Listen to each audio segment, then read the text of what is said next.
তুমি কে মা? তোমার বৌমা। কি ব্যাপার, এত বেলা হয়ে গেছে, কোনো উঠোন ঝাড়তে হয়নি? কাল থেকে পরে উঠোন ঝাড় দিবা। আমি সকালে একটু তোমাকে ঘুমাইতে দেখলে কিন্তু গায়ে পানি ঢেলে দেবো, কথাটা মাথায় থাকে জানে। এই কে তুই? কে মানে? এই বাড়ির মালিক, তাড়াতাড়ি যাইতে। এই তুমি কোথায় যাচ্ছ? টিউশনে। ঠিক আছে, টিউশন থেকে শুধু বাড়ি চলে আসবা, কোনো ছেলের সঙ্গে কথা বলবে না। তো গাছ বার হচ্ছে পর গাছ পেয়ে আমার যে কি আনন্দ হচ্ছে তোকে বুঝলে বোঝাতে পারবো না। ও গো এটা দেখো কে এসছে। ভাই এতদিন পর, ভালো আছো তো? কখন আসলা? এসেছে অনেকক্ষণ আগেই। আমি বাজার থেকে এসে দেখছি গেটের সামনে দাঁড়িয়ে আছে। বাইরে দাঁড়িয়ে থাকা কেন? ওয়াইজের গাড়ি লাগে। এটা তোমার মেয়ে? হ্যাঁ আরে বা থাক থাক, আমার সাথে দুষ্ট করে না।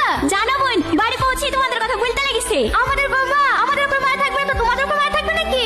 চলো মা, আর তোমাকে মায়ের বাড়ি যেতে দেবো না। এবার একবার বিয়েটা সেরে ফেলবো। বোন বাবু কোথায় গেছে? সেই ছোটবেলায় দেখেছি বাবুকে, এখন দেখতে কেমন হয়েছে? বিদেশ থেকে পড়ে এসে আমাদেরকে বোকা বানানো। তারা শহরের মেয়েদেরকে যে কিভাবে বোকা বানাতে হয় এটা আমার খুব ভালো করেই জানা আছে।